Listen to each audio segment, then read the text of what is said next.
I didn't mute my stuff. Worst podcast host ever.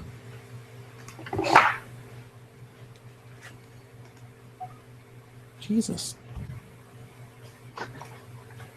Hello to all you Patriots out there in podcast land, and welcome to episode 75 of Canadian Patriot Podcast, recorded on Monday, May 2017.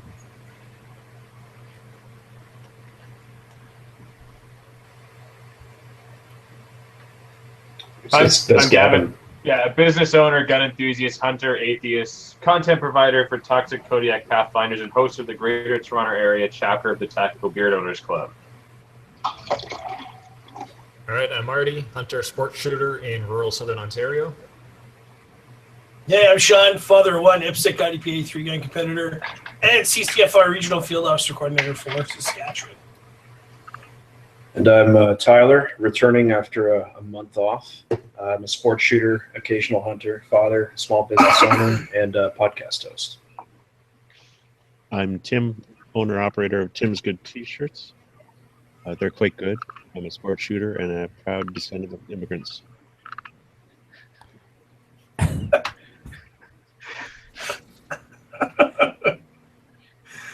Much like Michael Chong. No. No.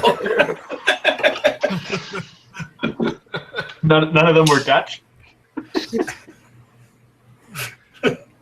As always, my name is Andrew. I'm a recovering libertarian and competitive shooter and a firearms instructor for Ragnarok Tactical.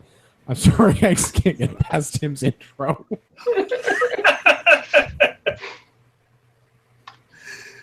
Oh, God. All right. We'd love to hear your feedback about the show, so please visit CanadianPatriotPodcast.com/feedback or email us at feedback@CanadianPatriotPodcast.com. Feel free to tell us your background and where you're a descendant of. The edited version of the show is available on Stitcher and iTunes. If you use the iTunes, you can leave a 5-star review, and when you do, in the comment section, put down something you'd like me to drink for an episode. From your country of descent. Yes. That would be ideal.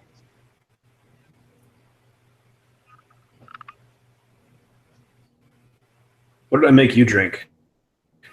Vice beer, I believe. Yeah. So much opportunity wasted. I could have gotten you to drink a fine whiskey. Well, you can always leave another review. Create a stock account, yeah. Oh, okay. Something weird happened with Marty. We have two Martys on the call now. Marty, read this, and something weird is happening, so I will read it and fix it in post. You can check out the podcast on Facebook, facebook.com/Canadian Patriot Podcast, or on Instagram, instagram.com/Canadian Patriot Podcast. Remember to use hashtag Bayonets Out for Harambe. That was really weird. We had two Martys, and the average height of the podcasters just jumped. Yeah, sorry. Well, I guess seeing as you read Marty's part, I guess I'll read your part. So we need your help. To support the show, visit www.patreon.com/CPP and become a Patreon. You can get the uncensored audio version of the show for just $1 an episode. The more you pledge, the better the rewards. Like for $2, I will personally draw a cartoon of you hanging out with the shiny pony.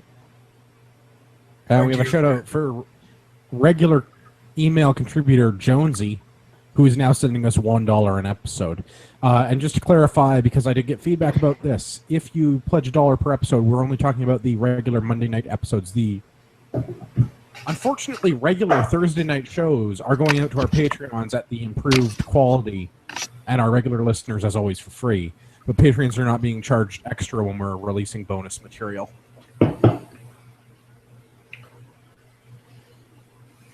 All right, let's do What Are We Drinking? We'll start with Gavin. I am once again drinking the Gooderham and Warts, trying to finish this bottle off this evening. So, let's see if I can make that happen.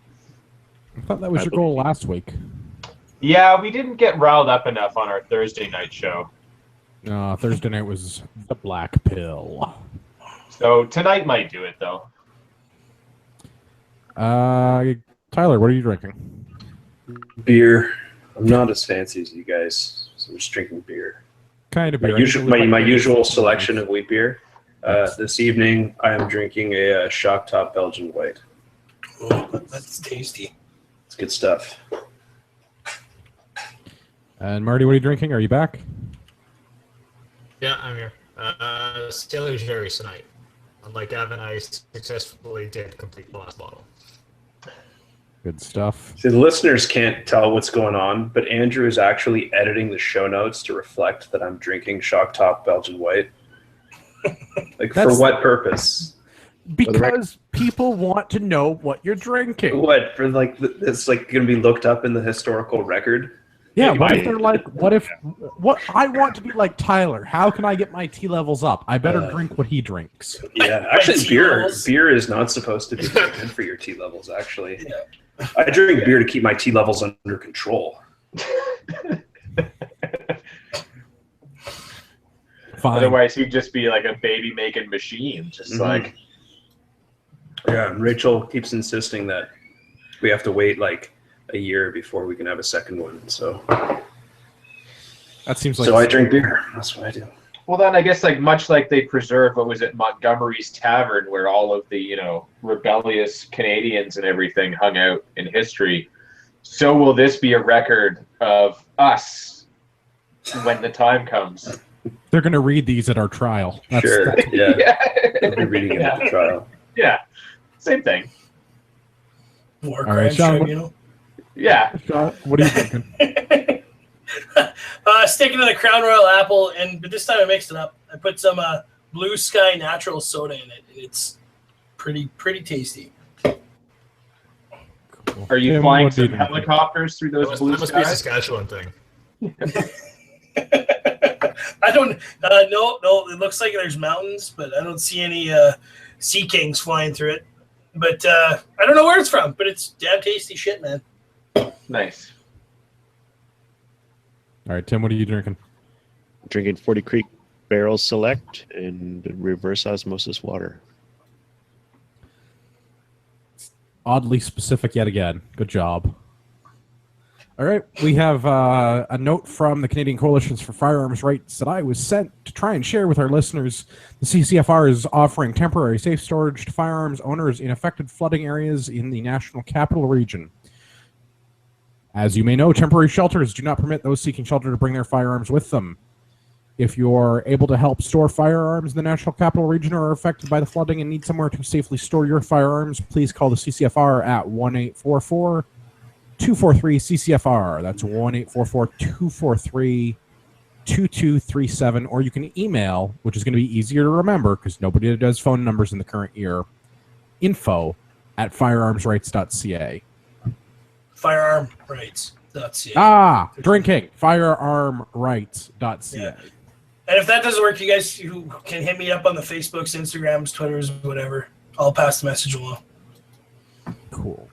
All right, let's start with the Ontario Action Shooting Shotgun Match 1 recap. So we have most of the competitors here tonight.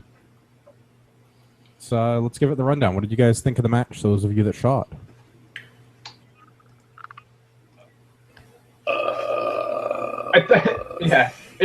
It was a good match. I think we all did not quite as well as we would have hoped.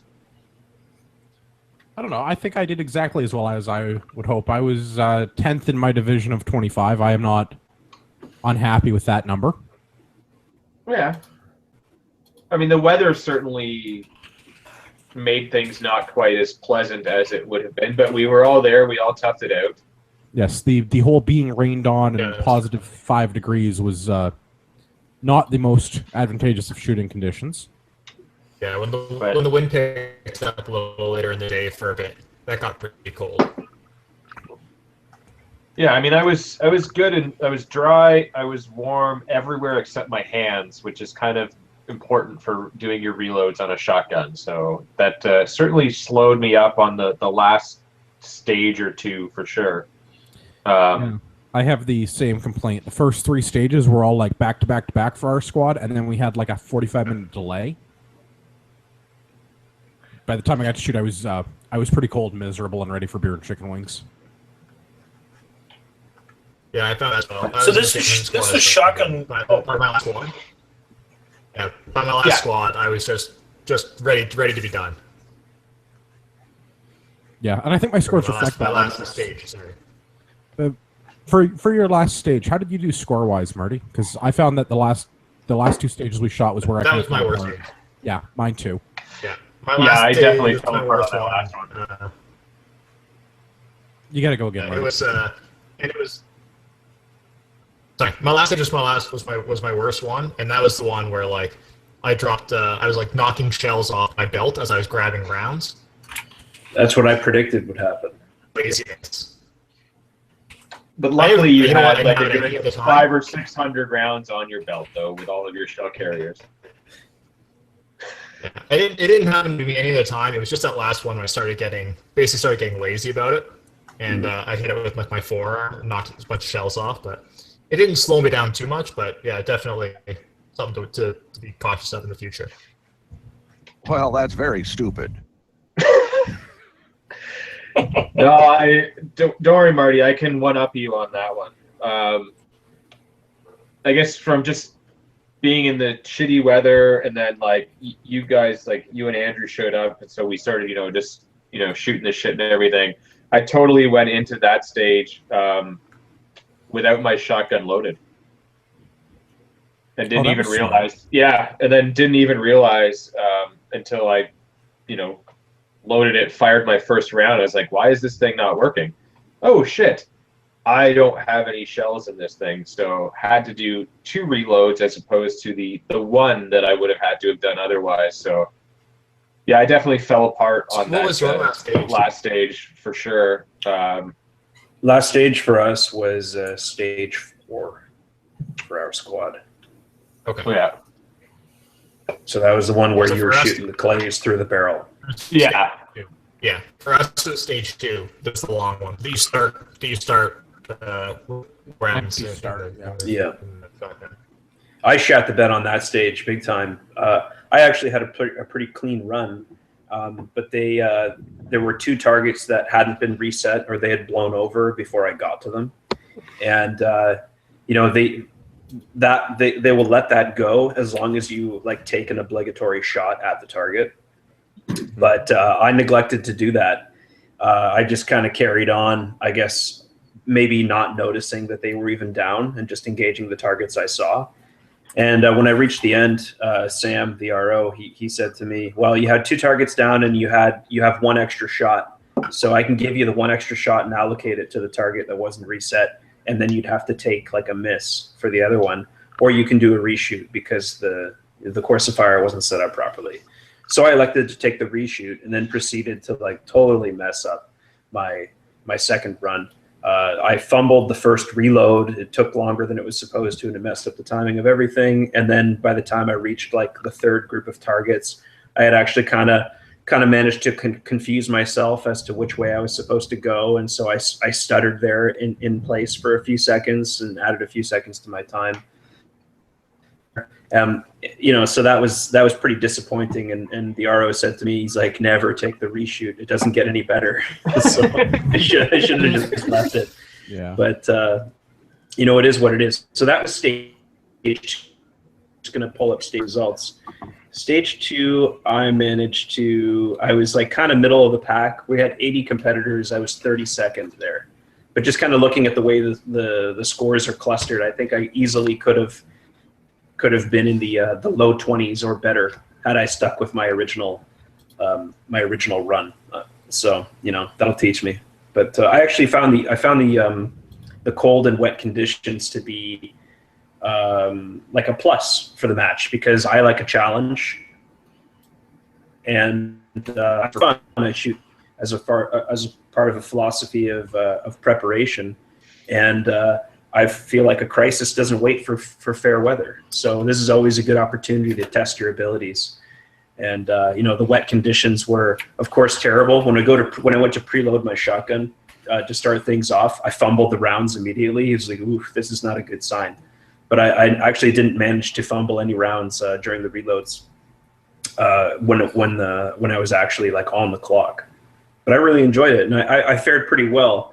And like as listeners well, no, I'm a new dad, and I hadn't practiced with my shotgun since the fall charity shoot, which was 2 days after he was born. That was the last time I shot my Versamax.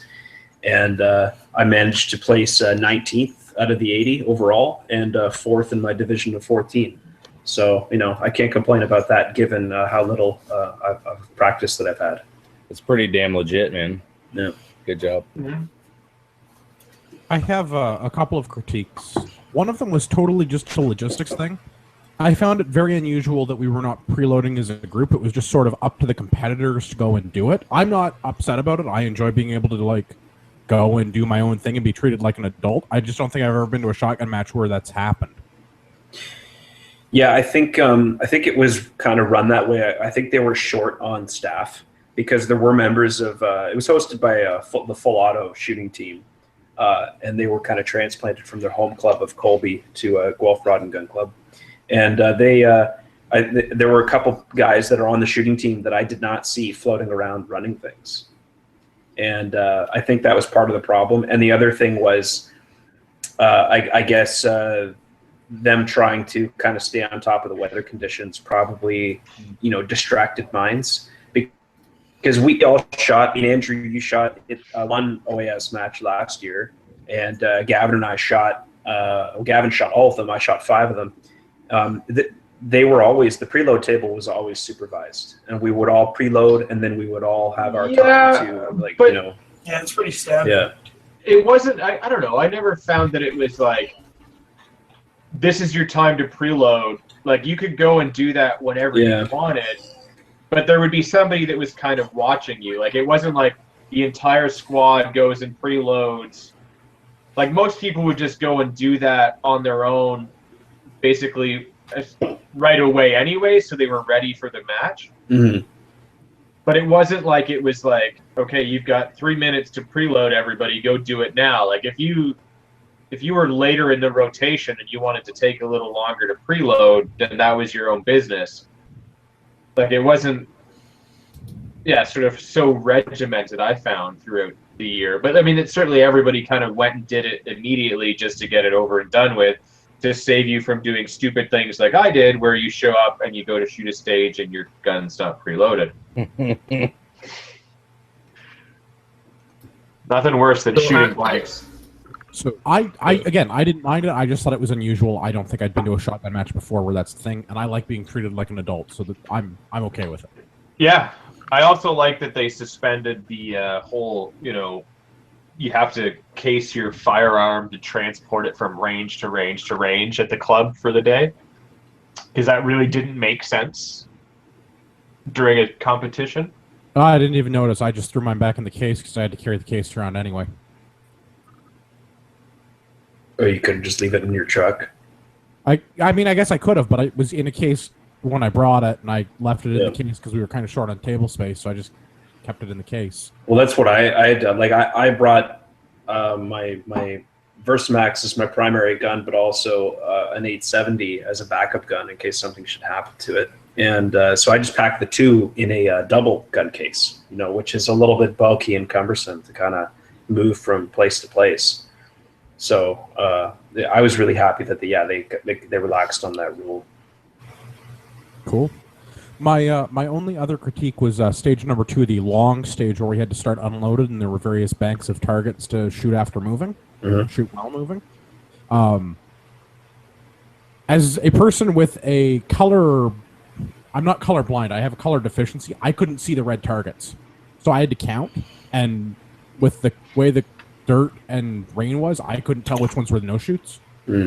It's not really it's not an end of the world thing. It's something I deal with every day. Like, I know that's red, more or less, but I couldn't tell which ones were the no-shoots at all. And being so close to the 180, there were a couple of times where I was probably uncomfortably close to being DQ'd. Yes. Yeah, well, I was just showing videos of the shoot to a guy that I work with, and I was showing him that video of that particular stage, saying, like, look, we have this rule, we have the 180. If you break it, you're DQ'd. And this is deliberately set up to force you to be careful with your pacing and be careful with the order you engage your targets in. it forces you to be careful, which of course slows you down. And the people who are really good, of course, can accomplish all this quickly. And then it kind of separates the experienced shooters from the less experienced shooters. And I thought it was actually a very interesting way of slowing shooters down and forcing them to engage targets that otherwise were pretty straightforward. So I actually kind of like that's interesting. But that's I had a different take on it. I was actually I was not happy about that as a stage design. I'm typically I don't want to see you designing a safety infraction in as part of your stage design, but I never gave it that sort of that thought to it in terms of it forcing people to slow down because of that being there, because that kind of hanging over their head. Yeah, I don't want to get DQ'd, so you better make damn sure that when you line up that shot, it's a good shot. I don't know, and there's multiple perspectives on it. Of course, it seems silly. I mean, the shooting sports are safe, as we all know, but when something does go wrong, I mean, the danger is great, right? So we should probably try and avoid these types of things. But I mean, hey, the match went off without a hitch, so I guess in the end they made the right call. Yeah, no, I just again as somebody who's responsible for range safety at that particular club, had they given that stage design to me in advance and I'd been responsible for signing off on it, they wouldn't have been allowed to shoot it because I don't want them putting people at the maximum limit. If it's 180 degrees and you're at 177, you're too close. You don't want it to be.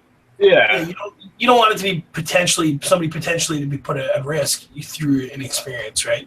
Yeah. If it was me designing the stage rather than creating the 180 infraction, I would have set up other targets between the intended targets and the shooter, and stated if you strike one of these items, then it's a stage DQ.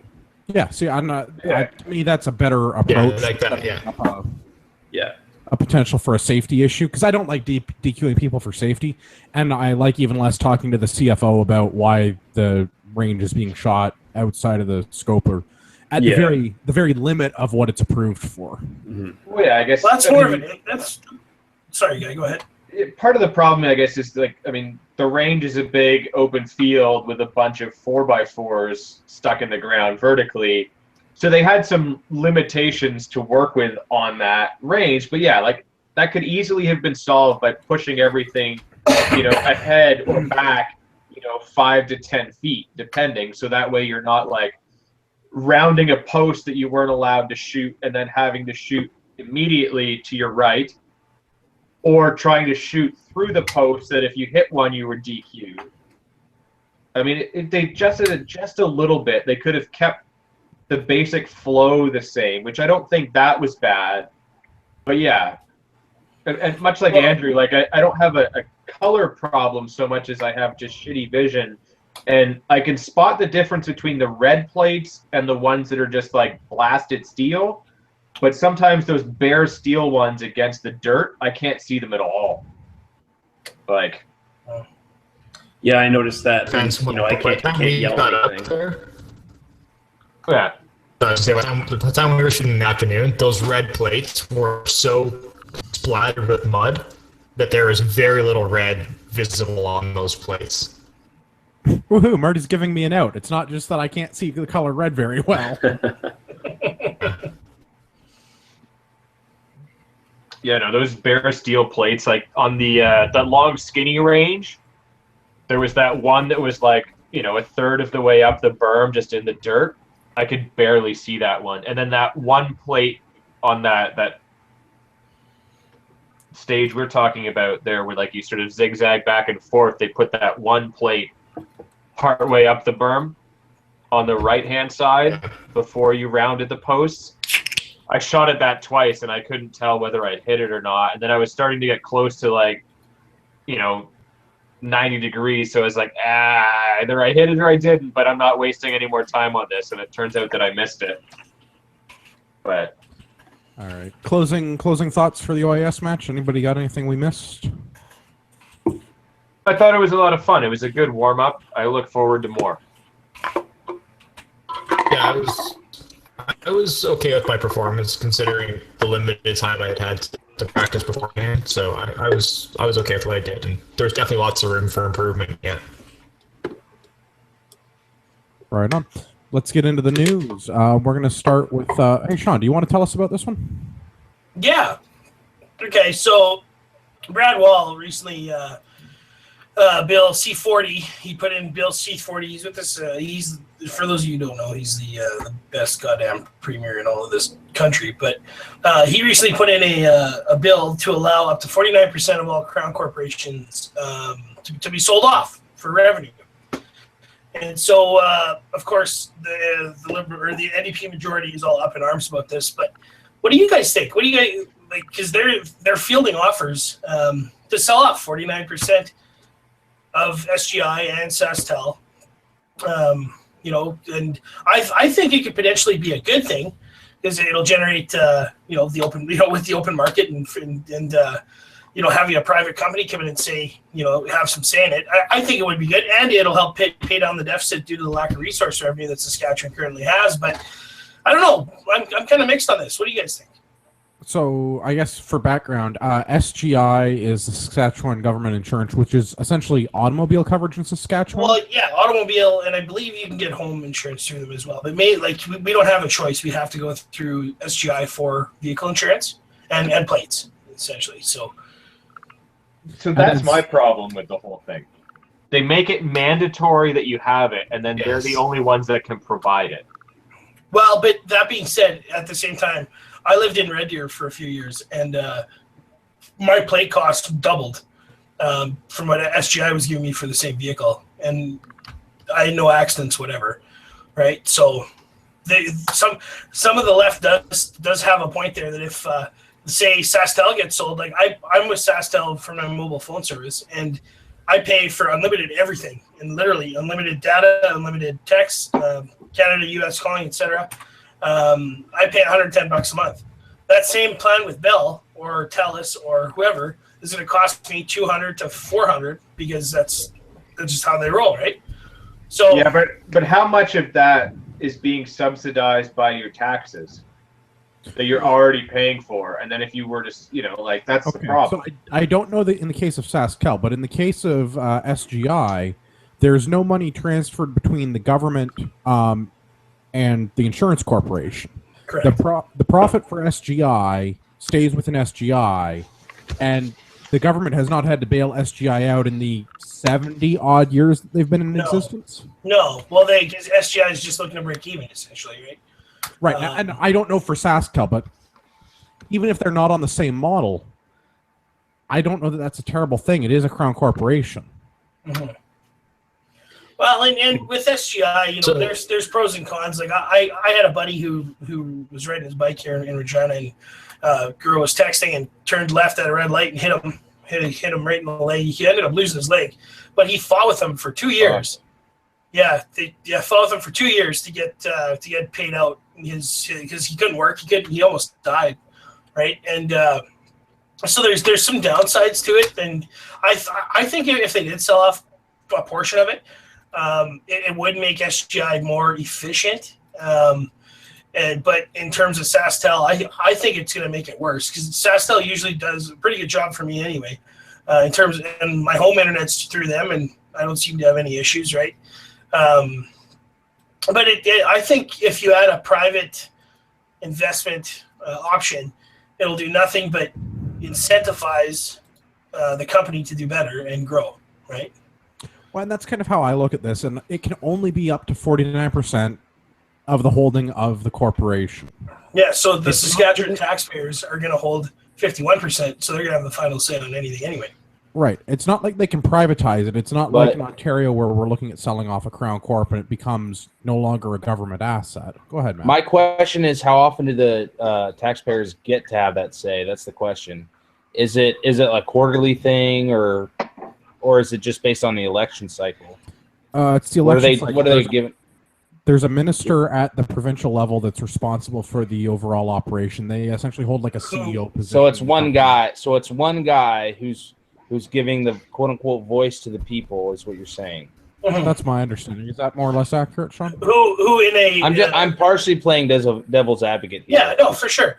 But the minister, Don McMorris, who was in charge of SGI, I don't know if he still is, but this summer he was recently charged with impaired driving. So it's kind of funny that this happened. But Winner. yeah, exactly. Does insurance cover that? I highly doubt it. Is he? I'm assuming as a politician, he's probably a millionaire. What I don't get is any millionaires or celebrities that like get DUIs. There's no excuse, dude. Like you could have like a private, Lincoln Town Car, whatever, helicopter with a lot of good music, like 1940s era music. He was at a gala in Moose Jaw, and he was driving home in a company Chevy, whatever, and or not the company, a government car, and he was swerving all over the road. Anyway, regardless, he's in charge. Father of pro snowboarder Mark McMorris, I might add too. But so he has the say. I'm not sure if he still is. I didn't really do my research. I just kind of said we should talk about it. But no. The only follow up question I have is all I wanted to get at was, who is that guy accountable to? Like, what is it? So to the people, but like, how can the people hold him accountable? And that's my thing about not to get on a soapbox about 10-second rant here is I always ask the question about when the government when we actually give them something to control, how close can we be attached to their accountability? You know what I'm saying? I mean, in an ideal world, it would be like, a rope away from being accountable. But, that's another story. How often do they have elections for the MP? We just had one last year. Yeah, but when the election will be another 3 years? Yeah, about that. Yeah, just like most provinces, the elections happen every 4. Like, if you don't like what's going on, then you might have to wait 3 years for the next election. Right, and by then you're worried about you got a new kid in the family, or you got new power bills, or you bought a house, or you got a new boat, and you're not even worried or thinking about what just happened. What happened 3 years ago with this new that's all I'm getting at is who's holding who accountable, and how close is it connect to the people that are actually holding them accountable. You know what I mean? Like, I agree with you. Like, in principle, the idea, I mean, it sounds pretty good, but the question is what kind of control do the people that are actually funding it, like taxpayers or whoever, how close are they to the accountability aspect, to the control aspect? Okay. The only thing they control is the minister, and then because the employees stay the same. Now, if that employee is underperforming, obviously he's going to get shit canned. But that being said, there's zero accountability for me as a person to write a complaint about somebody who's giving shitty service at the call center, right? That doesn't matter.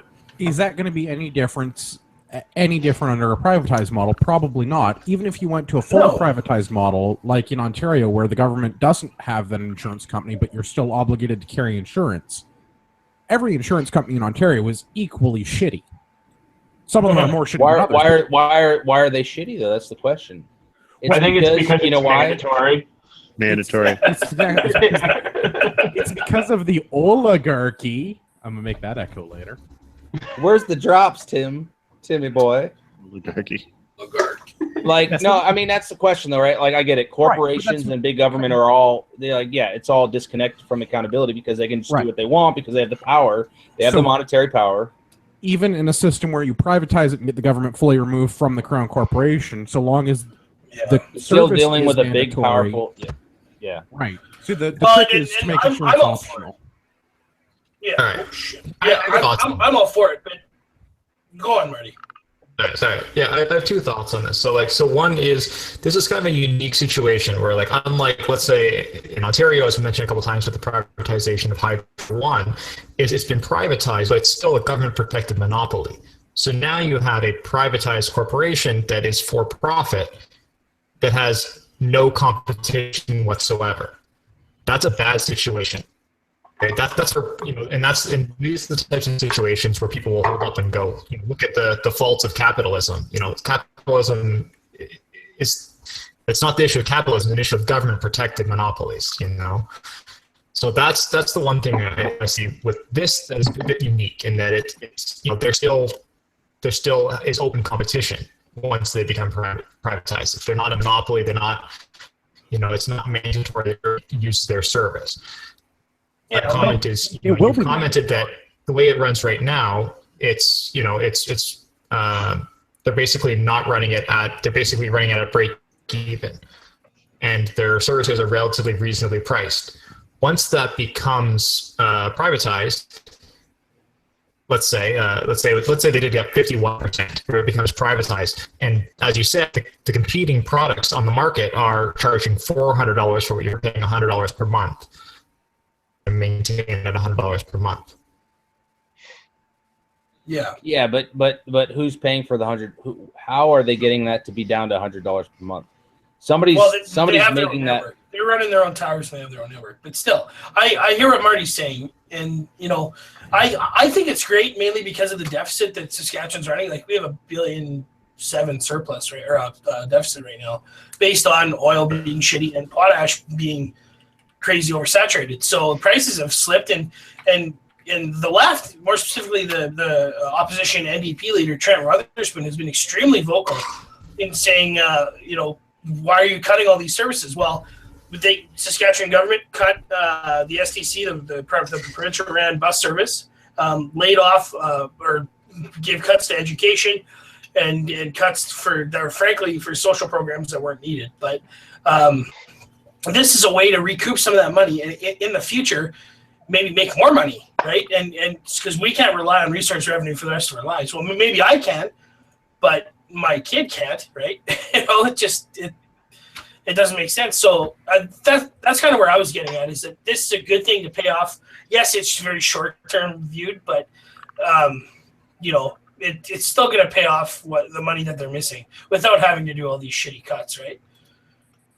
Yeah, and this is one of those unique situations where the government's not making revenue off of this company. So it's an investment as an asset, and they're not making an annual revenue. So eventually they're going to have to liquidate that as revenue, or start monetizing that yearly. So sort of do like a profit sharing of the company. The only question I get into is as a monetary aspect on the government is, okay, so if the government's investing this money into this asset, where is the government's money coming from? Because I understand the situation in Saskatchewan is different than the rest of Canada, at least from.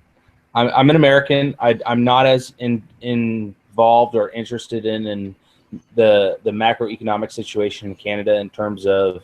I'm sorry. Sorry about that. Yeah, but no, I'm more pretty important things to do. I'm pretty good here in Tennessee. I'm pretty cool when I can carry a pistol on my hip. Tennessee's the shit. I just came from Texas too, so I'm doing pretty good. But my question is really I get where you're coming from, and the question is really, it boils down to an overall perspective of the government. Is okay, we all have our what we value for and what we look at the government doing as how it benefits us and how it benefits our children. But one thing I think is difficult to really put into perspective is, what is it doing to the quote-unquote civilization or country that we're in as a whole? Because even if it's good for Saskatchewan, where's the money at the end of the day coming from? Because at some point, it's still coming from theft from others to fund that. At some point, even if it's good for you or your situation or Saskatchewan's situation, where is that money coming from? And even if your deficit situation is okay, something is being taken from somewhere else. You know what I'm saying? And that's So Matt, yeah. What they're saying is that for 70 years now, this company has not taken any tax dollars, but also has not contributed anything to the government. It's a self-sustaining company. It's just owned by the government. I'm going to have to edit you out because you sound like a robot. But what Marty is trying to say is that SGI has run at a break even for the last 70 years without taking money from taxpayers or without contributing. So I'm going to take a page out of the leftist handbook, and they like to say that, well, that wasn't real socialism. I'm going to say, well, but that wasn't real capitalism, right? They need to. I mean, I'm all for them selling it off and privatizing it, but if and when they do that, they need to do it and do it properly and actually privatize it, open it up to the free market, and let the free market dictate what Well, pricing and everything does. Because I think in the long run, that will benefit everybody. Short term, yes, selling it off at least partially generates some more revenue, which they need right now, which I think is a good thing.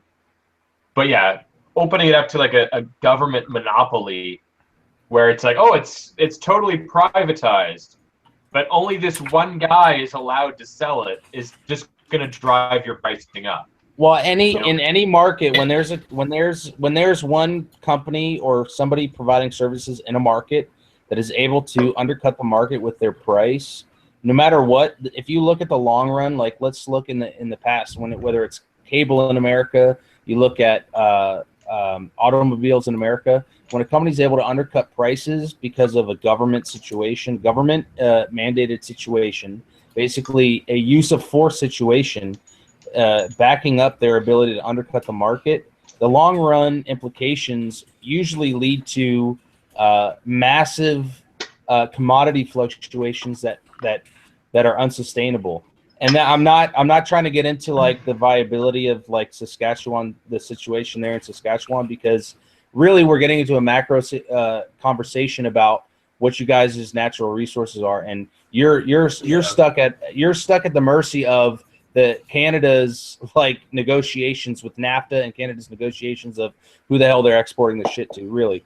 But all I'm saying is when government's involved, like the layman's idea is it gets totally jacked. But I'm not trying to be like argue with you just to do it. I'm just saying like trying to play devil's advocate here. That's all. Venezuela. Well, yeah, but that's like the easy out, right? It's like, if anybody says something about anything like related to leftism or socialism, you can be like, hey, Venezuela, bro, how much do you like taking a crap like in the toilet, or would you rather have somebody take a crap in your mouth? That's kind of like the analogy. Needlessly vivid. Marty, if you're back, let's talk about the changes to the House of Commons. I am back. What do you want to know about it? Tell us about the changes to the House of Commons. Okay. My audio's not robotic right now? No, you sound reasonably rural. All right. I like that term.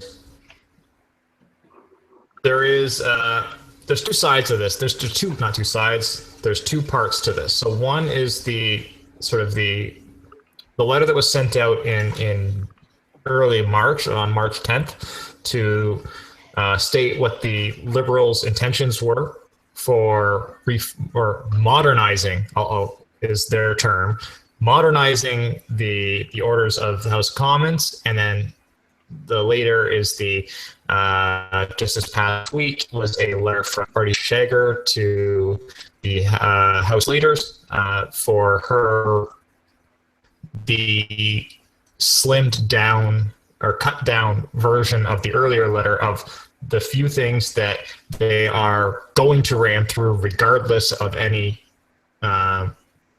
opposition to. And so they've kind of stepped back from certain things that they had put in the original, what they want to do, although they're not actually stepping away from them. They're saying, we'll discuss those ones, but this letter that we've just sent out this week, that we're doing regardless of what you guys say. So I don't even want to start with the earlier, like the full. Yeah, I don't know if you want to start with the original one, or do you want to start with the letter from this week? Either or, doesn't matter. All right, Andrew, you're giving up control. Andrew, you're sounding like an anarchist. I'll start with the main one. So I'll kind of quickly run through it. So this is the modernization of the standing orders of the House of Commons. And ultimately, it comes down to, and this is kind of on the introduction, this is the big thing that's bothering liberals, is they have a majority, but the way that the House is set up is such that in order to pass a bill and to get a vote, is they need to debate on it. And there is nation on that debate. So it can go back and forth. It can take days, it can take weeks, it can take months. And that is one of the few powers of a minority government, is that essentially they can filibuster. They can maintain debate going, and they can delay, and they can slow down the government. That's kind of basically the only power that is left to a minority opposition in Canada. And so from their modernization document, they kind of describe their issue with this. And it says, decisions must be made after a reasonable amount of debate. Every issue is unique and requires an amount of debate that is commensurate to the significance of the matter before the House. Traditionally, this determination is made through negotiations with the House leaders of all recognized parties. When there is no agreement on the amount of debate that is needed, there are limited ways to bring an item to vote. And this is where it becomes an issue, is that the Liberals had made a promise not to use the methods used by the previous government allocation. So the Conservatives would use time allocations when they'd be forced in a situation to limit the amount of debate and force a vote, at which point their majority vote would allow them to and actually pass legislation. So their complaint is that the curtailment of any debate is portrayed by opposition parties and the media as an affront to the democratic rules of the House. Since these tools are predominantly imposed unilaterally by the government, essentially they're saying is that it's bad optics for the government to use time allocation because it ends debate. And everybody, like both the media as well as the opposition parties, get pissed off because they're stopping their ability to debate the bills at hand and forces a vote. And so essentially, like, the optics of it are that it's against the sort of democratic process. And so a large majority of the changes that they want to do here, although there's a lot of talk about the whole question answer thing, a large majority of what they want to do is they want to essentially use time allocation, but not call it time allocation, so that they can say that they lived up to their campaign promise of not using time allocation. Yeah. So the big portions of what they wanted. That's go ahead. That is such a bullshit. The evil conservatives did the evil thing, and we're never going to do it, except right now because we need to do it because other people aren't going along with what we want to do. Well, it's okay when they do it because it's strategic. Right. And so essentially what they want to do is they're not going to use time allocations, which are kind of during the debate process. If the debate's been going on so long, the government can then say, we're limiting the remainder of the debate to a certain period of time, at which point there's going to be a vote. And so you can debate for that so much a lot of time, and then there's a vote. What the Liberals are proposing is they're changing the rules so that before any debate, determine how much time can be debated beforehand. And this bill, we can debate this bill for 3 days. We can debate this bill for a week. And at the end of that time, it triggers a vote without the government utilizing time allocation. And it wasn't them that triggered the vote. We just ran out of time. Yeah, no, same thing. This is it's the same. It's exactly the same thing. So that's kind of one of the main things. There's a bunch of bullshit talking here about the committees and how they need to be more inclusive, which is just the normal bullshit you'd expect. The one thing, this whole thing is called modernization of the House of Commons. There's like a single one-line word sentence in the entire paper about that is one obvious application of technology to the operation of the House is electronic voting. Yeah, I'm reasonably okay with that. Do they still have to be in the House when they vote? Yes, they do. Then I'm okay with that. As long as they still have to do their job, I don't care. You mean they have to be there? They get a button instead of a bell. That's the only difference. They can't vote from an app while they're on some billionaire's private island? Yeah, if there's a button at their desk instead of a bell at their desk, I'm okay with this. Yeah, I'm like, that totally seems Why reasonable. wasn't that already implemented years ago when, like electricity became a thing? So I did read a bit of history on that because I had a question about that as well. And it seems that the fears were that if it was a button, then somebody could hack it. Like the Russians. Yeah, exactly. So some sort of closed circuit electronic system that just like lights up a light in a back room. They were worried that could be hacked. Watching too much Battlestar Galactica. Yeah. Battlestar Galactica worked on the premise that you couldn't have any networked things. You literally can't hack that. The last Battlestar running. So the next thing they want to do is, right now, our government has half-day Fridays, and the Liberals would like to end half-day Fridays and have just no work Fridays. How about we implement full-day Fridays? Calling it No Work Fridays is unfair based on the way that it's laid out in the letter. They want to have Fridays allocated to do other housework, but not be in the house, and they'll make up the time by having additional sitting weeks. Maybe. Bullshit. If they feel So like. they're calling it a more efficient week, is how it's worded in the original document, and then later on it's that. So they say they want to basically take the time that's allocated for the half-day Fridays and either spread out across the week or have additional weeks throughout the year so they still sit for the same number of hours. It's cultural Again, appropriation it's of the welfare class. If they actually have... Well played, sir. If they actually spend the same amount of time in the house, I don't especially care how they do it.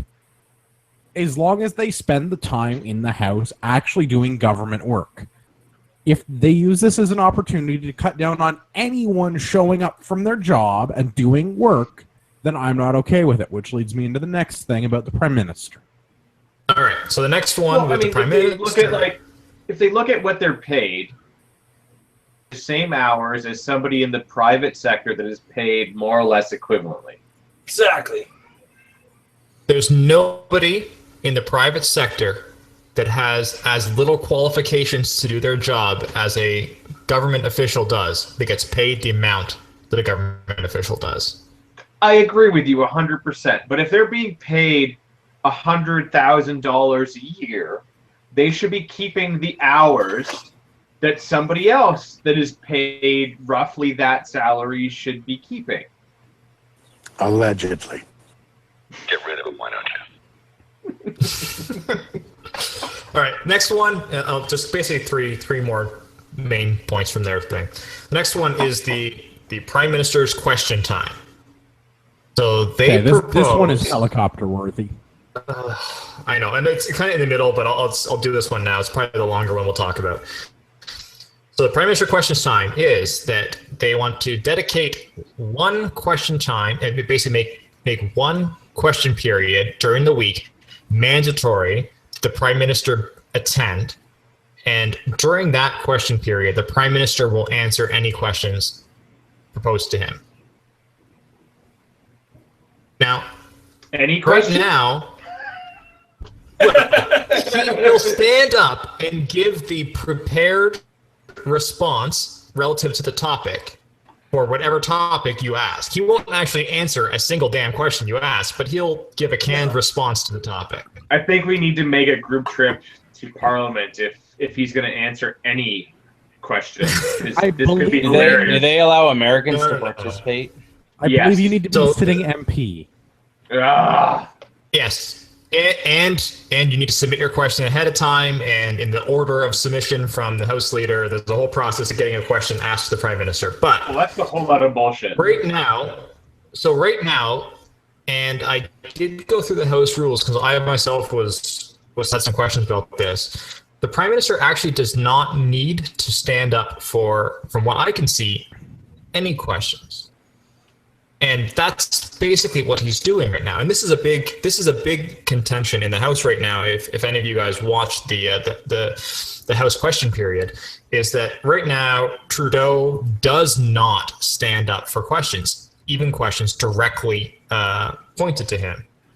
So he'll normally answer the questions that come from Rona Ambrose. The first question, basically the in terms of the House proceedings, the official opposition, the House, the leader of the opposition gets the first question. He'll usually stand up for that one. After that, any questions proposed to him, Chagger answers.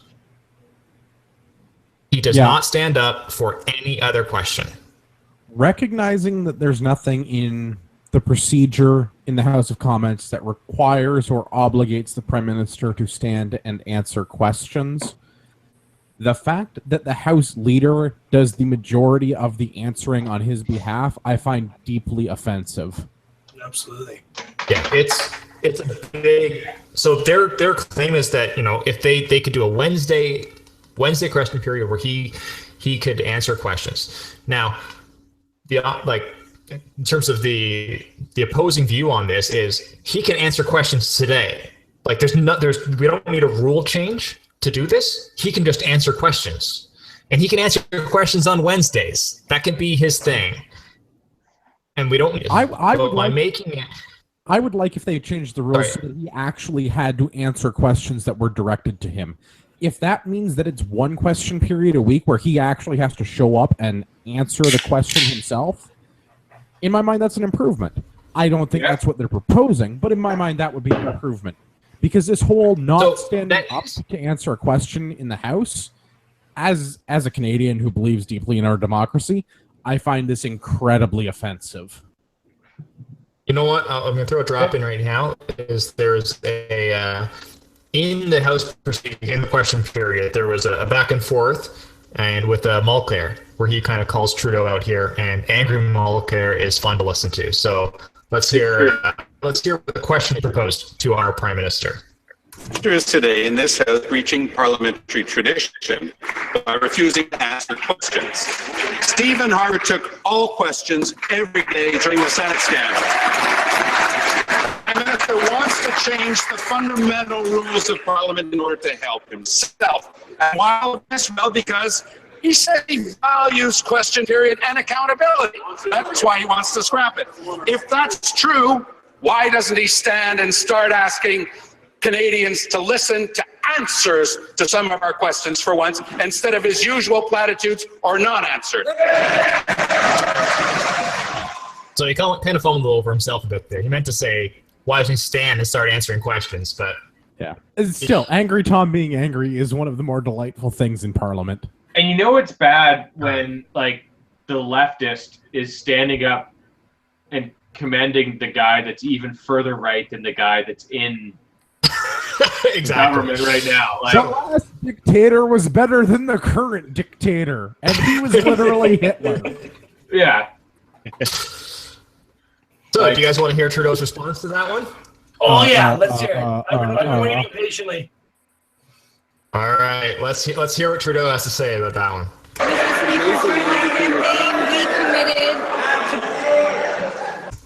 Did that sound like Trudeau's voice? Trudeau sounds oddly feminine. Because even to that question, he sat his ass down and let Barty Shaker answer for him. He's probably tired, though. Like, I mean, he's been answering questions all day. So, you know, like... So I'll play the full answer now from her. And you'll actually hear, because he's sitting beside her, and his mic is hot. So as she's talking, there's a couple times... I'm sure it is. Once after... So she'll actually get, like... Because the heckling gets so loud, she'll just stop talking. You'll hear him like make a dumb comment, and at the very end of her statement, you'll hear him be like, "Oh yeah, good idea, good idea." And that's Trudeau. That's what he does in the question period. All right, here's the full answer from Bardish to Mulcair.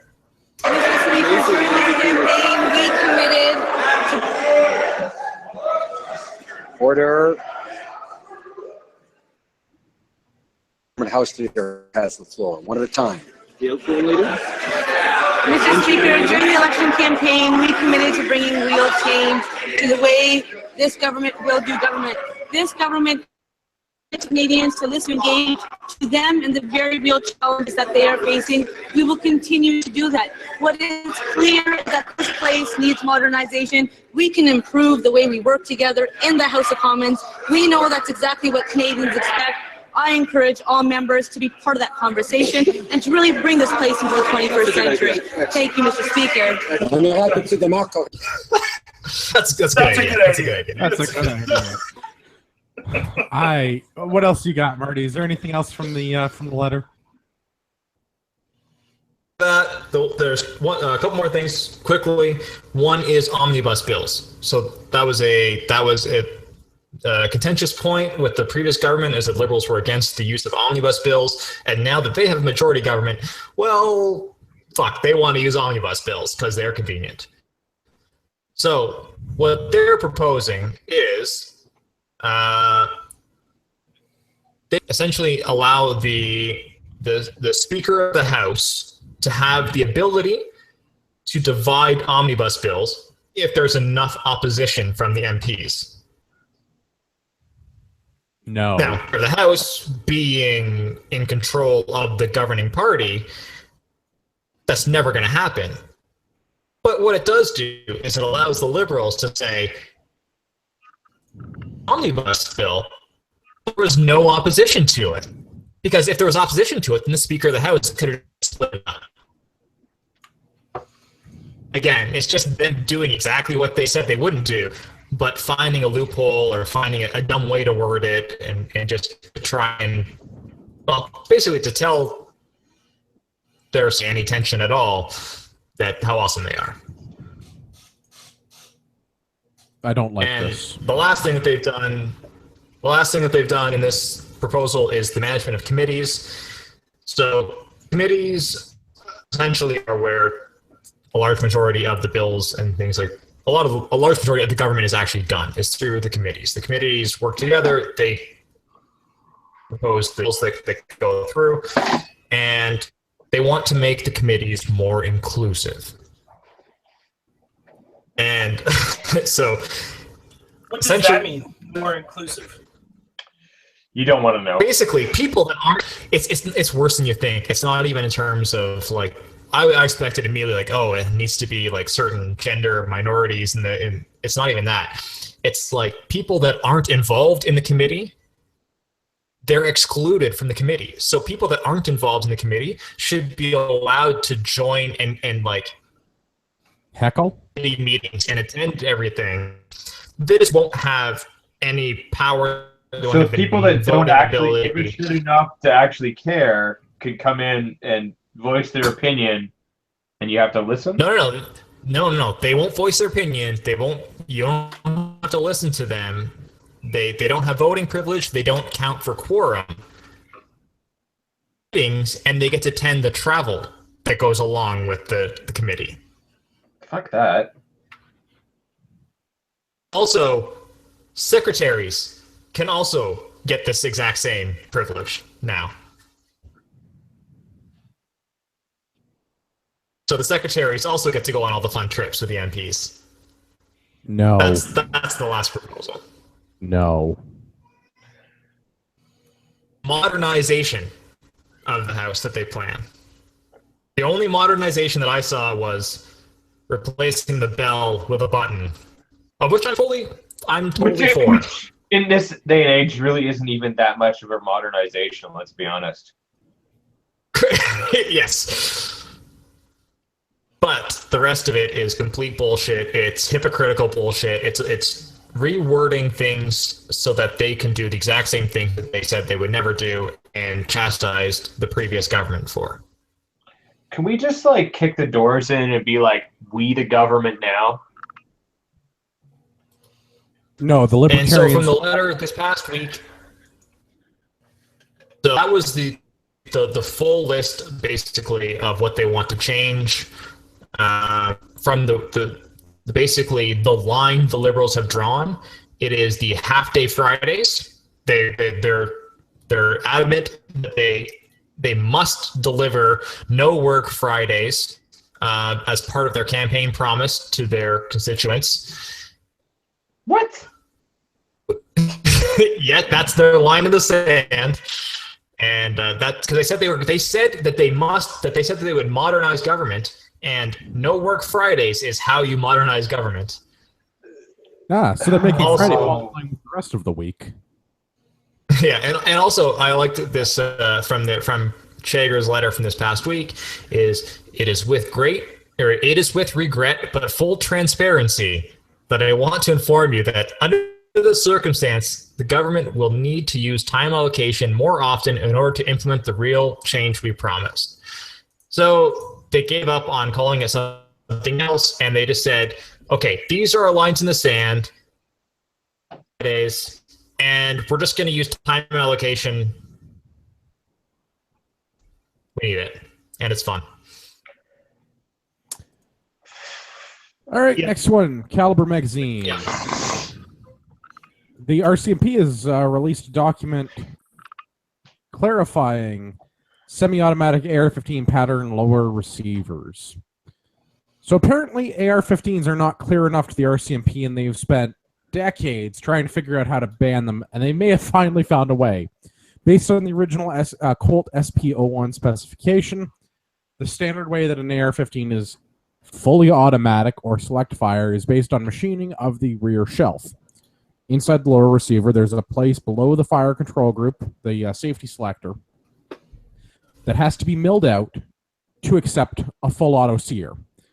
You have the inclusion of the full auto sear spring and pin, and the shelf is lowered to accommodate those. The RCMP has decided that this is now not satisfactory. Based on the original design spec of the SP-01, there is also a width component that now needs to be taken into consideration that no other country in the world uses to differentiate between fully automatic and semi-automatic AR-15s.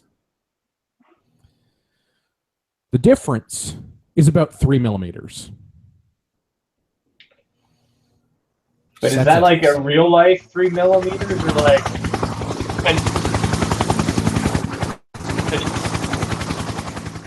Like real life 3 millimeters or internet 3 millimeters, which is like, you know, like that on the internet, right? Like that's that is roughly how big the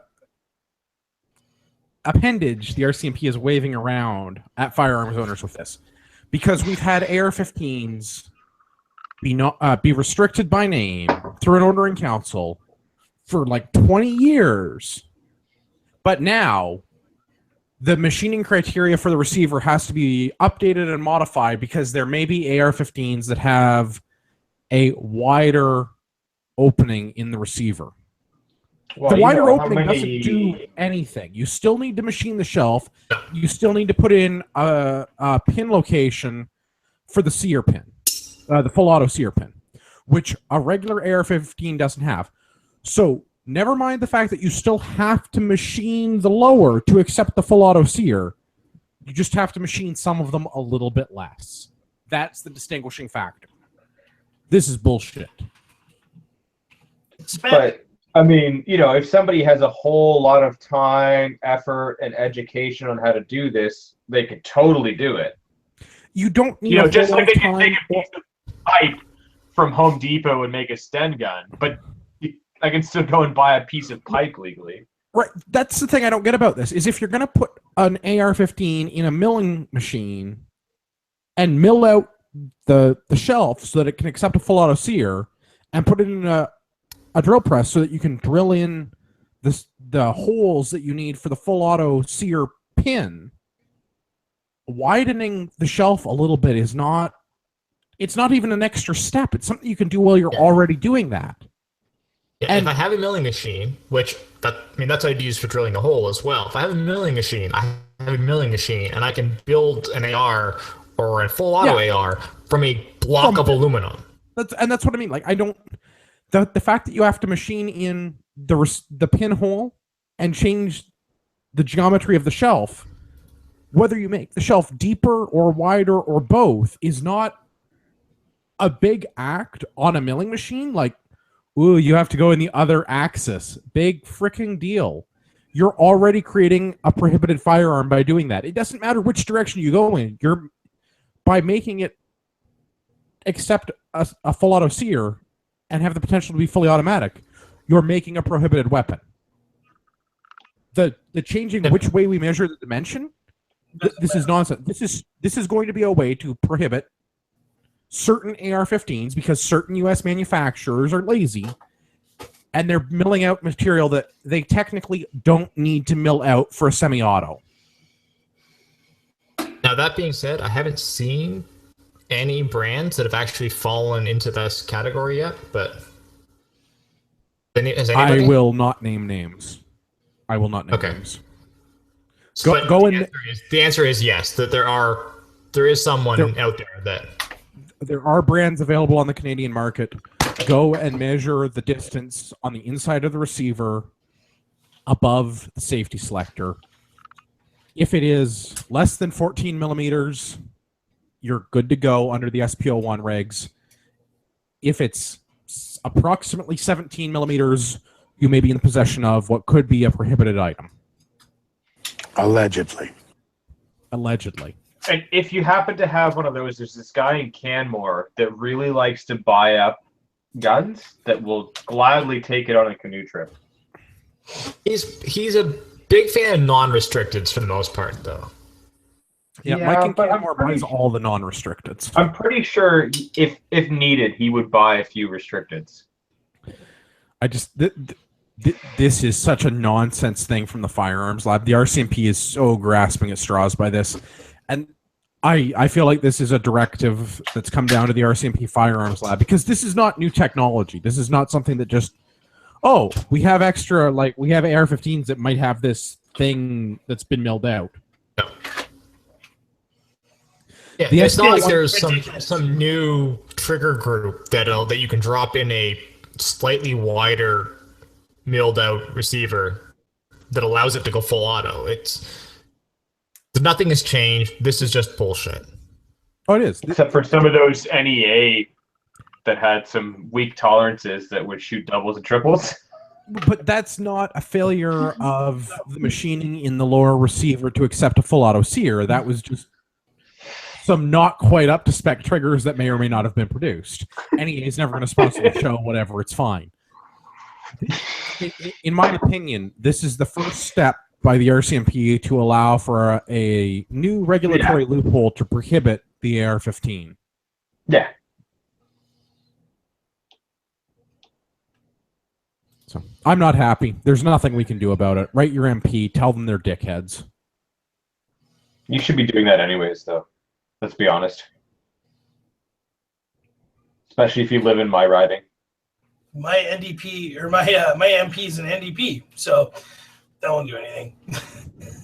No, that's what I mean. There's not much that we can do as individual firearms owners for this, but I feel like this is a directive that's come down that the RCMP has been told, figure out a way how to prohibit the scary black guns, and they've managed to find certain brands that have been milled in a specific way that they are one step closer to accepting a full auto fire control group than your standard AR-15. That still requires a whole lot of effort and agency, and you still have to know them out. You're one step closer. Yeah, which if you don't do it properly, it's going to make the whole thing not work at all. But whatever. It's fine. Minor detail. Yeah, it'll either work or not work at all.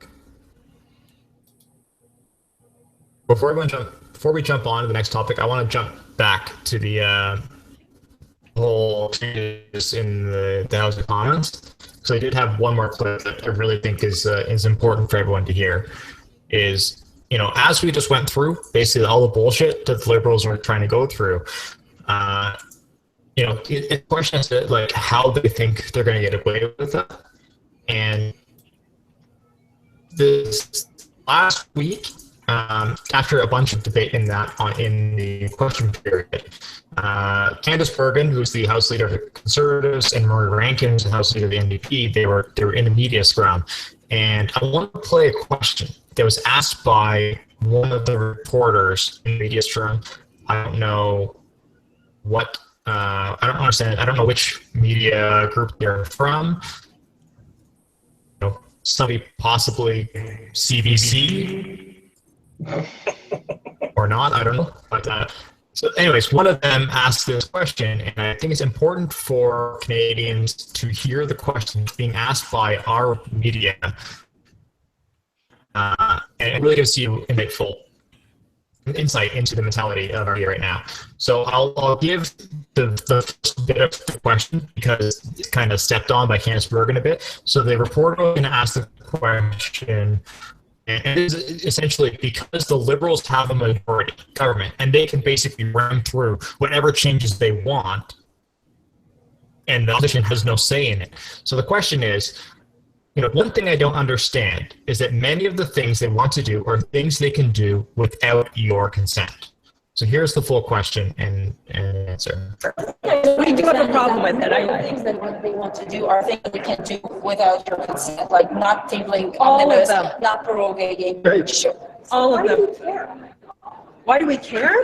Well, we care. We absolutely care why they. Why the fuss about something that they can do anyway?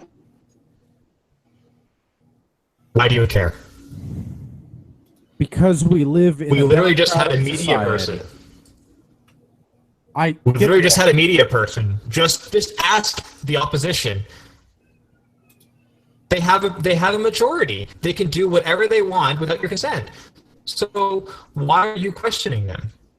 Why are you challenging them? You should just go along with everything they say. So if we have a majority that calls for something that's like really bad, like genocide, because they have a majority, is that okay? No one should question that? Well, let's round them up, put them in the oven. A couple of different right? Like, okay. I just like that when I heard that, I was floored. I couldn't believe that we had a reporter ask, "Why do you care?" I can. The mainstream media in this country is a bunch of cucks. Yeah. Tim, you're trying to squeeze something in. Let's hear it. I said, ask them, why do they want to be a reporter? If that's your attitude, then why do you want to be a reporter? What do you want to write about? Why do you want to push the status quo? That reporter is there to critique things, not to create content. Creating content is hard work. Critiquing things is fucking easy. That reporter is there. Look at how hard it works. Talk. That's what that reporter's there to do. Yeah, but journalism lately has been just kind of guiding opinion instead of giving people facts and stuff like that. But there was a time where the journalists used to keep politicians in check. Yeah, used to. Yeah. Right. Yeah, now they're paid by politicians not to push the agenda. Off that there's somebody questioning our leadership. Which is pretty much the sole purpose of journalism. Let's be honest. That's right. Yeah. I was so floored when I heard this. I couldn't believe it. Like, why do you care? It's concerning, yeah. For sure, like, to be understated. Yeah, I mean, that's like one step away from communism. Like, if someone's questioning why you question authority, like, get the fuck out of here. I'm questioning them because I have a right to do that. Like, I don't care how ridiculous my question is. It's not. I should be able to do that. You have a moral obligation. And the fact that we went from. Yeah, I get that. Right. Yeah, I'm going to clear the deck for this drop. I cannot stress enough that you are going to need personal quality flight instruction. Like, I mean, this is how you get into some like Wolverine shit. You know what I'm saying? Like, if you can't question authority, it's incredible how we went from the same media who 6 months ago, was questioning absolutely everything. He was literally Hitler and don't believe everything he says, and he's running a dictatorship, to a couple months later going, he has a majority. Why are you questioning him? Well, with the majority government, everything that they say should be fine. Well, one of those governments pays the salary, and the other one questions the fact that they should be around or not. That's right. You know who has a And that's where it majority? lies. It's money. Trump. Justin Trudeau! Oh, that guy. I believe the Justin Trudeau majority is only 23% when you actually do the math. I thought it was 26, but yes, it is. Ballpark. It is Ballpark, mid-20s. Yeah. Less than 30, more than 20, somewhere in there. Anyways, on to our granola talk of the week. All right, Tim, tell us all about granola. Granola. Okay. I hesitated even bringing this story up because I don't want anyone to get the impression that I'm championing a artist from Toronto. Fair. Good disclaimer, Tim. Good disclaimer. With that disclaimer, yeah, Wait, onward. I think I know this artist. Hang on a second. I've finally done it. Every single picture covered in. Was it that guy? I think For so. the record, the artist is not me. That's true. He always looks like he's coloring in a coloring book during question period. It's such a great... He's not. He sure as hell not in. He's doodling in his notebook in the margins. Yeah. Toronto Gallery. Did you just watch question period? Yeah. Sorry. Off topic. Go ahead, Tim. Okay.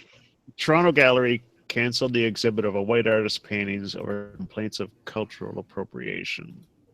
And there's this artist in Toronto called Amanda P.L.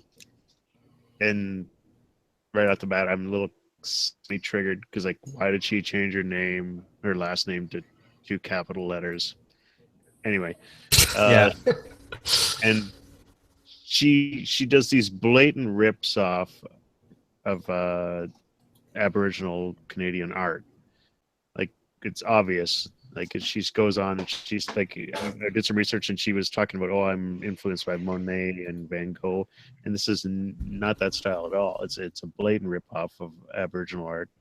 But the thing was, she had an exhibit in a gallery that was shut down because of 2 complaints about cultural appropriation.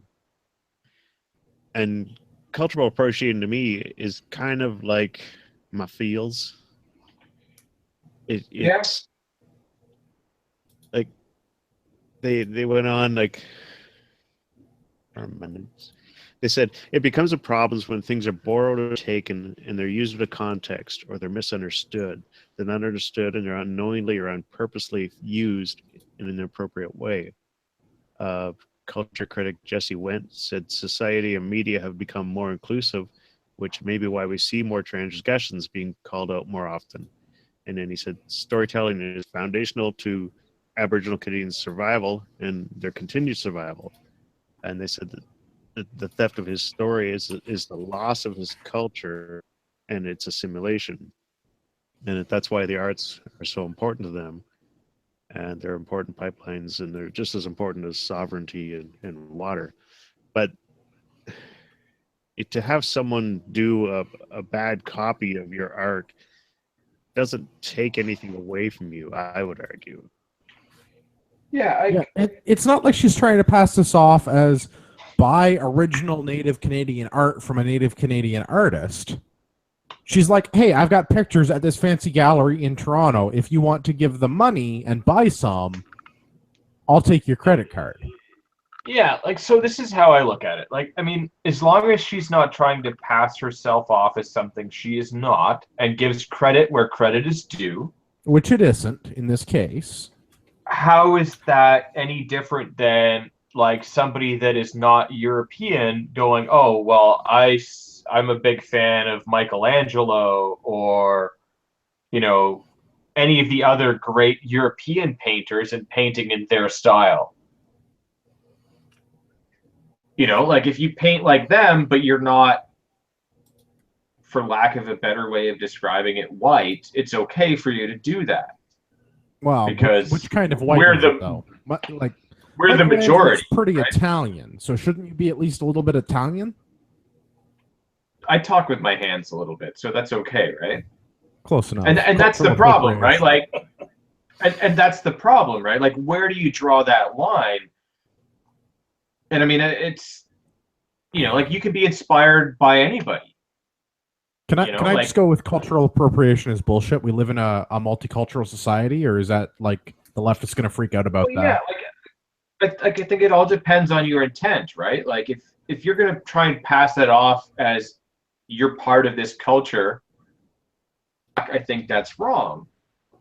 But I mean, if you truly, feel inspired by this and it inspires you to create art, then you should be able to create whatever art you feel like you should create, because that's freedom of expression. And anything less than that is fascist. I have to quote dear leader. Trudeau said that there is no core identity. There is no mainstream Canada. This is the first post-national state. How can you culturally appropriate something that doesn't have a specific cultural bias? Well, I mean, of course he's going to, I can easily argue against that by saying the same person said, and the budget will balance itself. Okay, so maybe I'm not quoting reputable sources. Well, I mean, he has native art that he himself culturally appropriated on his shoulder when he got his tattoo, that the artist himself said, well, he's only okay with it because he's the prime minister. He posed in a headrest. Like he wore like a full. Yeah, absolutely. I'm just saying. It's okay though, because he's not at Coachella. If we have no core identity, how can you culturally appropriate our indigenous population? Oh yeah, that's a good point. Can't you only have one? If you're culturally appropriating the identity of Native Canadians, doesn't that mean that we have an inherent, distinct Native Canadian identity? Yeah, I mean, the whole thing is a touchy kind of subject, and like you can't have both. No, you cannot have both. And I brought it up on the No, show it shouldn't before. be. Like, Is this good art or is it not good art? Well, art is a very subjective thing. But if you're going to say that this art is Indigenous people's art, then we have to have a core identity, and that includes Indigenous peoples. No, I don't care. Even if is this good Indigenous art, then it should be showed. Agreed. It should be on the merit of the work, not the race of the person or all kinds of stuff. They want us, the whole point is that we're supposed to, not be racist. The color of the skin should not matter. The background of the person should not matter. Is this art good? Then it should be shown. If it's shit, then she shouldn't have been offered it to begin with. Go back and say that she's not native enough to make this type of art. That's bullshit. She's making whatever art that she wants to make. Or let the free market decide. Like, if they think that this art is appropriate, people would attend the gallery and view it and buy it. And if they don't, then the gallery will go broke and she'll go broke and no one will buy her art, and no fucking harm, no foul, right? Like, I brought it up. Money in art to begin with, so. But I mean, I brought it up on the show before about cultural appropriation. Like, as someone with Scottish background, like, how many people, culturally appropriate the kilt? Just the damn. I was just gonna make the statement, like, how many Scots have appropriated the culture of the blue jean? You guys better be wearing kilts every goddamn day, or else you're culturally right. But like, I mean, every Catholic school wears the kilt, pretty much. And if you're not Scottish, right way, but like that's, I mean, if you say that like the Scots weren't oppressed and killed for their beliefs and background and everything, like that's bullshit. Because there's this whole thing called the Highland Clearances that you should look at, and you watch Braveheart and Rob Roy and all those like great Hollywood movies and everything that talk about that. So, there's some great examples of like European culture being oppressed, but like, oh, it's okay because, they're European, so that doesn't count. Or like the Irish being made fun of on St. Patrick's Day and things like that. Like, that's all, fine and dandy, but, as soon as it's some other culture. Hang on a second. Have I been wearing wooden shoes every day for no reason at all? No, you're okay because you're Dutch. You're allowed to wear those. Anyone else? I have to. I can't appropriate the running shoe from you. from the rest of the world. Or anyone that's wearing pants is appropriating from the Persians. All right, closing thoughts on that. Well, the other thing is just absurd because part of the organization that's spearheading the attack on her exhibit is iPinch, the Intellectual Property Issues and Cultural Heritage Group, and that is the most unfortunate name ever. I'm calling shenanigans on that right. Right there. No, that's not a thing. It is, unfortunately. But right here, there's like already two, like they don't apply the same thing to her. Like here's this lawyer, Vanessa Udi, who she's where is this? She's trying to become an expert in Aboriginal law. So like here's this I'm going to assume her race. She's white, and she's becoming an expert in Aboriginal law, which is going to benefit her greatly, you know, as a social justice warrior. And then another guy who created the logo for that organization is Leslie Robert Sam, who's from Duncan, BC, and he's decolonized his name. So it's now Leslie, I think is how you would pronounce it. How does one actually do that? Do you just spell it incorrectly? I think you fill out a government form and say, I want to colonize my name. But anyway. Decolonize it? Yeah. He says, like right here, he's quoting Picasso, saying, art is a lie that tells the truth. So, you know, this group is attacking this. Is he European? Is he allowed to culturally appropriate Picasso? Yeah, but he's like talking about Picasso, part of this organization. The whole thing, it's just absurd, and they use it when it suits them, and then they just turn it off when it doesn't. Yeah, like if that many people are that pissed about her pretending that she's native to make a buck, they just won't go and spend money there. Like, yeah, but she's not pretending she's native. No, she's not. Well, but that, if enough people are that pissed, even if she's not pretending but copying their art, they just won't go. Yes, like, if you're it's right. shitty You're right. art, If no one likes her bad drawings, then no one will go and buy her bad drawings. You're right. But right, like that's not what iPinch is all about. No, like if they think she's pretending to be native or anything else, they just won't go and spend money at it, and the gallery will lose money and realize not to bring her back, and then she'll go out of business, like, and go bankrupt. She's not problem even trying to solved. look native, and she has brown hair, so she could give it a shot.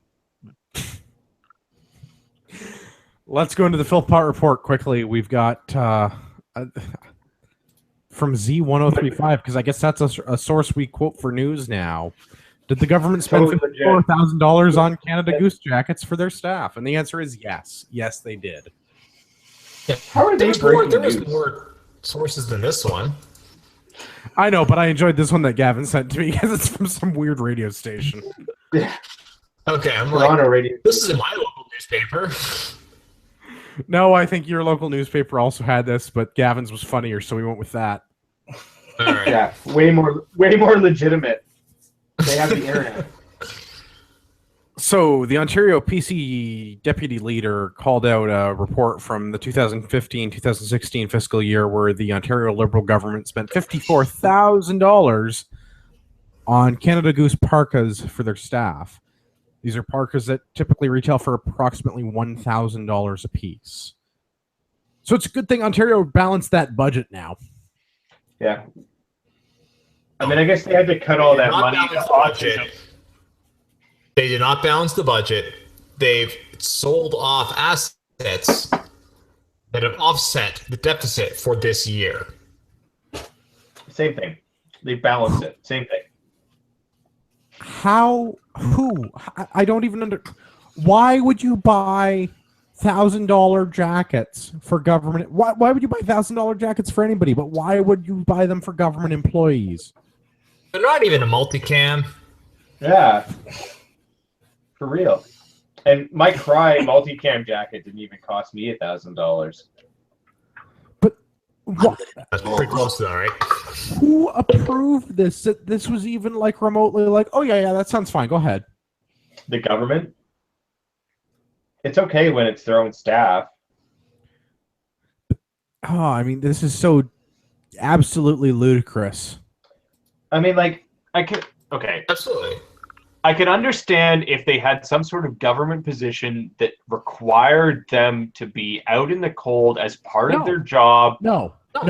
Where Because they our would military need doesn't some get that, sort our of- police don't get that, our correction services staff don't get that. Okay, well, and that's what I was going to say. So, if part of their job required them to be out in the cold, and that was the only way that they could survive being out in the cold as part of their job requirement, their job should provide them with the adequate safety protection that they need. Yeah.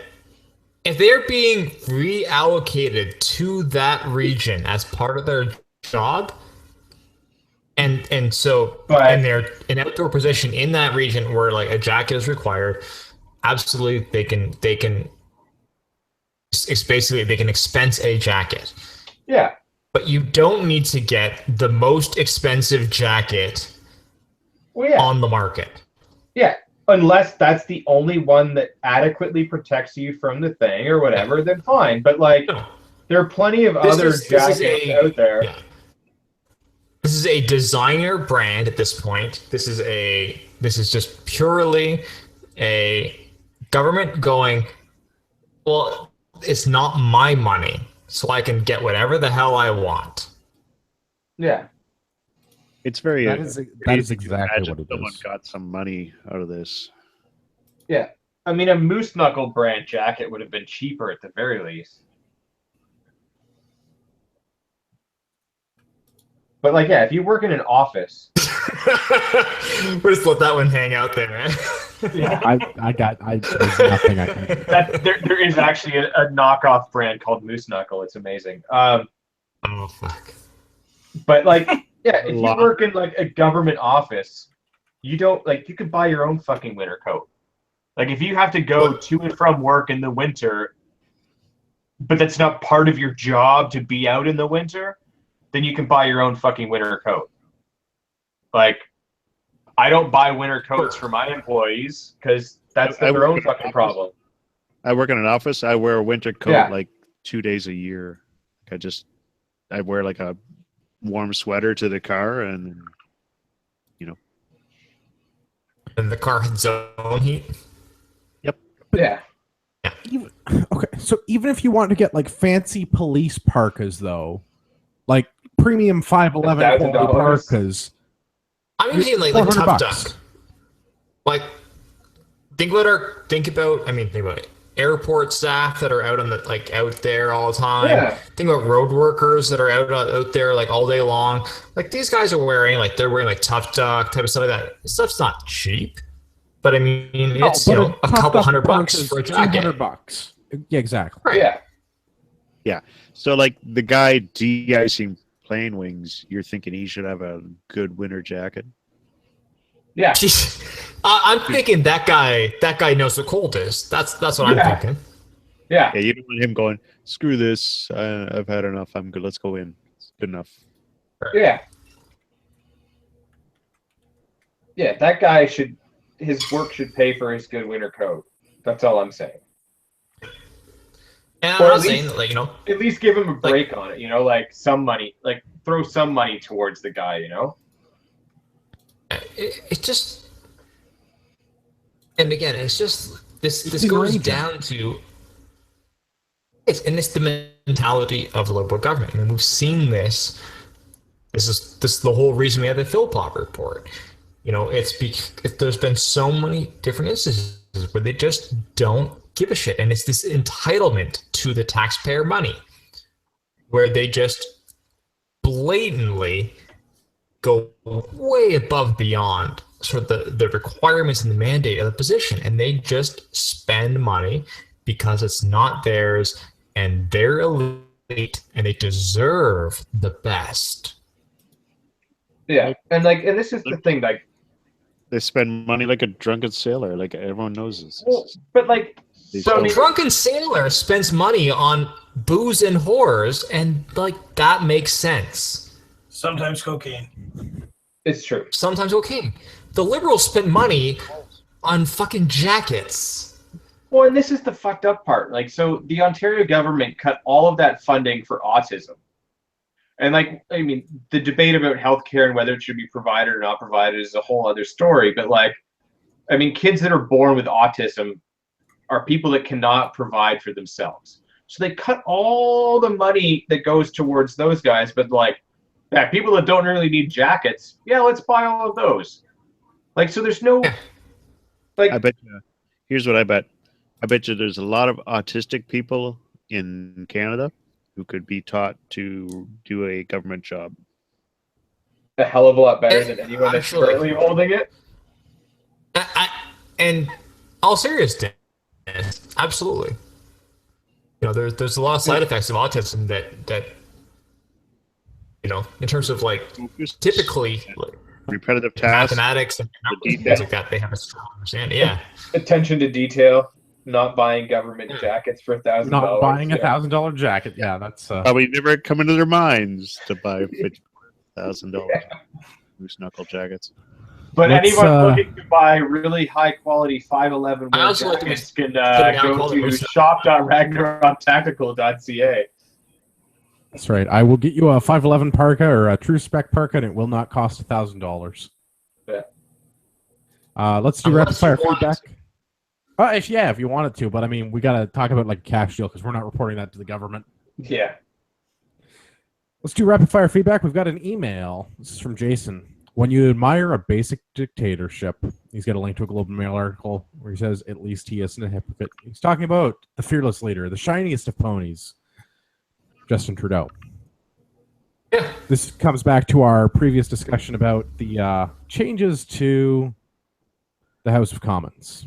Idiots doing idiot things because they're idiots. The part that I want to read from the article is that the Liberal House leader Bradish Chegger announced Monday that the government will make use of time allocation of practice limits, debates, and specific bills or motions that will force votes to move the process along. Marty has already explained in detail how this is a bad thing. Yay for basic dictatorships. We also have a message on Instagram from Lasagna42. Lasagna42 asked us to share Highlander Hunting Podcast. They're on Instagram at highlander.hunting. Check them out on the iTunes. I have not yet listened to their first 2 episodes. It's in the queue. As soon as I get caught up to Modern Rifleman Radio, the International Liberty or Death Podcast, Slamfire Radio, and New Shooter Canada, I promise that they're going into the rotation. All right, so... Behind the podcast, man. Yeah. Really? I mean, but mind you, I don't listen to a whole lot of those. But anyways, on with the charity shoot. That a bunch of those great podcasts are helping us out with. Because I do listen to most of those, so... 7th annual podcaster charity shoot, so of course they better be helping. But it'll be held at the Guelph Rod and Gun Club on July 8th, supporting Many to One, which is a great organization helping first responders who suffer from PTSD. Registration costs will be $40, which gets you your entry into the thing and a t-shirt from Tim's Good T-Shirts. They're quite good. Ragnarok Tactical will be teaching a carbine class the day before on the 7th, which is a Friday. Cost is $200, which includes your government theft, and all of those proceeds are also donated to Many to One. The registration link is at the top of the CPP homepage, which is CanadianPatriotPodcast.com/7th annual Canadian firearms podcasters charity shoot, if you want to get really specific about it. I guess we've had some developments on the accommodations front. We were trying to get some group accommodations sorted out. Nobody likes that we handle guns and stuff like that, so it's figure out your own damn accommodations. So the bulk of us, I believe, will be staying at the Days Inn we booked at. That's right. So hopefully you guys can still find some rooms there. If not, the Delta is also close, and there's a couple of other places that are in and around the area that will be walking distance from the pub meetups and our like 15, 20 kilometers from the range. So, yeah, unfortunately, you guys are going to have to figure it out yourself. If you need help, shoot us an email or a Facebook message and we'll get you sorted. To clarify, and there's a link in the show notes, and there will be a link on CanadianPatriotPodcast.com. Look way up at the top under the link for the 7th Annual Canadian Podcast Charity Shoot. If you can find any of the hotels in the area of Stone Road and Gordon Street, there are a number of hotels in that area. We're going to try and keep everything in that neighborhood, which is about a 5 to 8 minute drive from the range. Super close, super close to all the pub meetups, which is even more important, so that once you park your car, it'll be a cheap cab ride home. Or walking distance, even better. I'm trying for walking distance, at least for the Days Inn people. All right, and unfortunately to us all, the government's stupidity is outpacing what we can cover on a once-a-week podcast. And so for the last little while, we've been having to go to a 2-week format. This week is no different in that respect. So Thursday, we will be discussing the ridiculousness that is the Ontario budget. So join us Thursday night at 9 o'clock for that. Yes, budget. Taxation is theft. Oh, so much theft. So much theft. All right, let's go into the outro. We'll start with Tim. Yeah, I just want to say I filed my taxes 8 weeks ago and got my money. Well, I am happy for you. I filed my taxes the end of February for my personal T4, but not for my business, and the government won't release my funds until I file last year's business taxes. Well, you guys are fancy getting money back. I had to give them many Canadian pesos. Yeah, I am in the same boat as Marty. I'm going to this. Where's my money, bitch? I ain't getting you back. Nice. I also had to shell out. I don't know where that came from.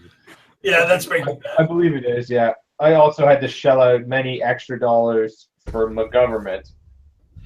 And unfortunately, yeah, I had to pay that to them in, the day of, which sucked. The number of days before Christmas Eve that there are real genders. That's when I got my letter saying, hey, you owe $1,800.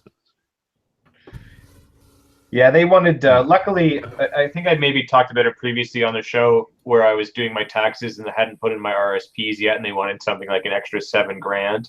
Luckily, I got it down to just under $3,000 that they wanted extra on top of the ridiculous amount they'd already previously extorted from me. And the budget will balance itself. Yeah, it'll balance itself. Yeah, it'll balance itself because they're going to just keep sucking my money out of my wallet. But yeah, personally, I think it's a bunch of shit. Yes. Yeah, well, here's a suggestion. Have the money by tomorrow, and there won't be any problems. Well, that for all of you that are owed money, that's how you should view it. Yeah. Especially since they're not giving you interest on it. Tell me about it. All right, let's do those social media personalities. Gavin, where can people stay in touch with you online? The best place you can find me is on the Instagrams at urbex_GTA or at TKP Nation. And also you can find me on tkpnation.com. All right, Marty? Yeah, still nowhere.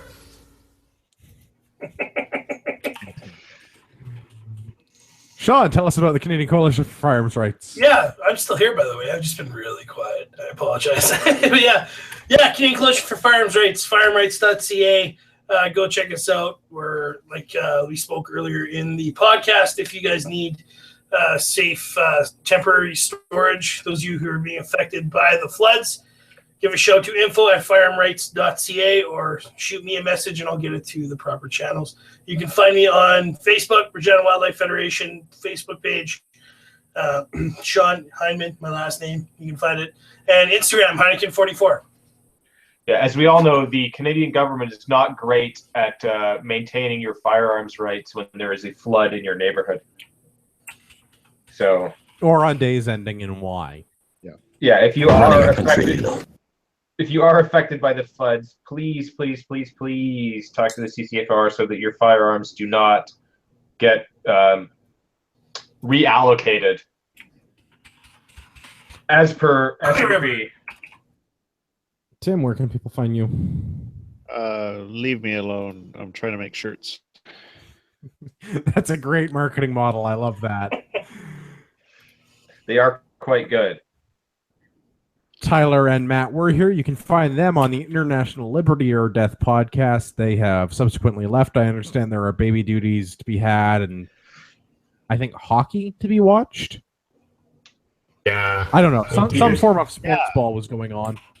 That drunk American guy likes hockey more than I do. Yay, sports.